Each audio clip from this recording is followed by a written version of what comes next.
Hey guys, Bill Serena from Pittsburgh, Pennsylvania, and today I wanted to make a video for you. I wanted to show you how we use one of the tools that we have called the Harmonic Scanner to identify reversal patterns in the market and how we use that scanner to earn profits trading Forex. So I've posted some images in my Facebook group showing some of the testing that I've done with this scanner, and the results are just incredible. One of our members has actually used this scanner exactly the way I'm going to show you, and in 120 days he was able to take a $1,500 account and take it to over $200,000 in just 120 days using this method that I'm going to share with you today. So again, this is just one of the tools that we have access to, one of about 6 or 7 tools that we use to trade the Forex market every day. So I do want to do a disclaimer here and say that past results do not equal future profits. And trading Forex is risky. You can lose money trading in the Forex market. But using this method, you're going to see how we've been able to make some money using this harmonic scanner. So right now what I'm going to do is I'm going to switch over to share my screen so that I can show you exactly what I'm talking about here. Okay, so I'm sharing my screen here, and this is our web scanner. This is the online version of it that we're talking about, the harmonic scanner. And what this technique involves is using the 15-minute charts. So there's a button right here that says scan for the N15. That's the 15-minute charts. They're going to come up here. And when I do this technique, what I do is I just start at the top because that's the most recent one. That's EURNZD. So we open that up, and this is a 15-minute chart. So each one of these bars are 15 minutes. The blue color are bull candles that have closed above where they opened. The red ones are bear candles, which means they've closed below where they opened. Okay, so this is a butterfly pattern. There's different harmonic patterns that the scanner finds, and they're basically reversal patterns. So usually the currency has made a pretty strong move in one direction, and now we're looking for it to reverse and go the other way so that we can make some profit. So over here to the right, you see the entry area. You see a stop loss. So if you take the trade, that's where you put your stop loss to limit your risk. And then you see 3 take profit areas where you would take your profit. Now, I normally get out at take profit 1. Unless, of course, my entry is very close to that, then I will take it to take profit 2. So that's normally what I do. Sometimes you can also set a trailing stop and try to take it all the way to take profit 3 at times. So we're looking for the candle to go into the entry area, which is this green line right here. And as you can see on this chart here, none of the wicks of these candles go into the entry area, so we would not take this trade. We would simply move on to the next one. Okay, the next one is NZD-CAD, and we see here at point D, we're looking at point D, that the wick of this red candle right here does touch the entry area and goes into it. However, it does close outside of the entry area. So that's where it closes, right about there. So what we would do is, since it closed outside of the entry area, we want to wait for the next candle to open, and we want to make sure the price is moving in the direction that we want it to go. We don't want it to keep moving this way because then we could lose money and get stopped out. So in this case here, I would look at this red candle and I would set a buy stop about 1/4 of the way up that candle. Okay, probably around this 92499 or 925 area. Okay, now since my stop loss is going to be set down here at 92382, that gives me a risk of about 12 pips. And since take profit 1 is at 92555, I'm only going to gain 5 pips there. So I'm going to let this run all the way to take profit 2, and I'm going to get about I think it's a 13 pip gain or something like that from 9250. So you see here, it does move up. I put a buy stop order in, so it waits for the price to reach that level before it executes.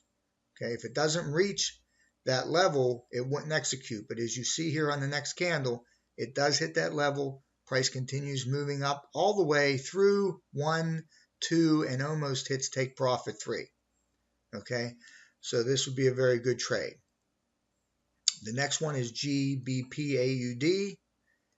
You can see here that this in this trade here, this chart here, the candle does go through the entry area and it actually closes below the entry area.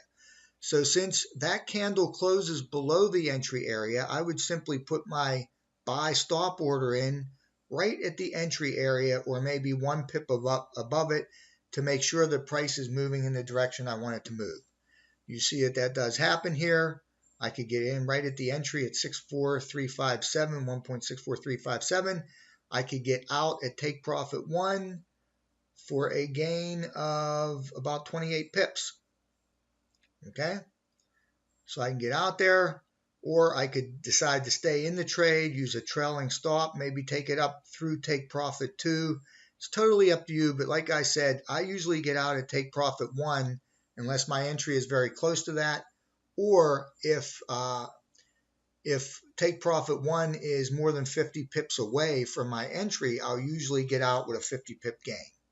If I get a 50 pip gain, I'm usually going to get out of the trade. So let's go to the next example, which is AUD,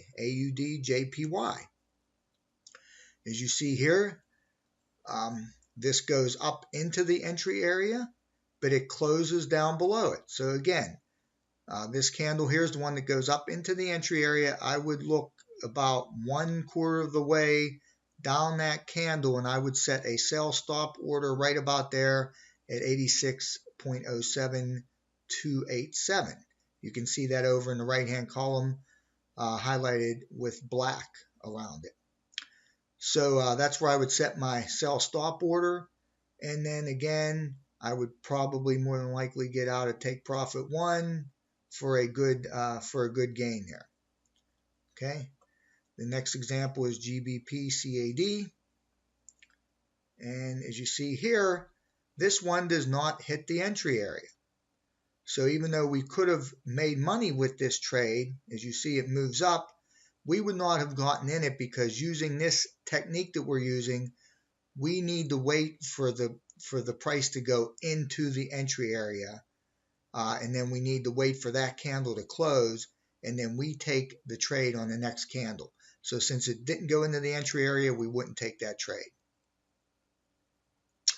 Okay, this is USD CAD, the next one, and this one's a little bit harder to see. It's a little bit smaller, but it does hit the entry area way up here. It does hit the entry area. It closes. It appears to close outside of the entry area. So again, I would go about 1/4 of the way down the body of that candle that hit the entry area, and I would set a sell stop order there. And you can see that this goes way down and goes all the way through take profit 1, take profit 2, and take profit 3. Okay, let's do one more good one here. You see AUD, USD. This one comes down. It looks like it touches the entry area right there. So again, we would set a buy stop order about 1/4 of the way up that red candle. It looks like we would probably get in on the next candle, and then it does drop down. But you see here, it only drops down to the entry area again. It doesn't drop all the way down to here and stop us out. And then it moves up, drops down again, then it moves up, and we would obviously get out here at take profit 1 before it does drop down again, and then moves up all through all 3 of the take profit areas. So this is the way that we're using the Harmonic Scanner to earn profit trading in the Forex market. And as you can see by these examples I just showed you, we use the 15-minute charts, and the win ratio is very, very high, guys. Very, very high. So this is how we're using it. If you want more information on all of the other tools that we have access to, there's a button down below that you can click to watch another video to get more information on all the other tools we have available to us. But this is how we're using the Harmonic Scanner to earn profits in the Forex market. So it's Bill Soriano from Pittsburgh. Let's make it a great day trading Forex.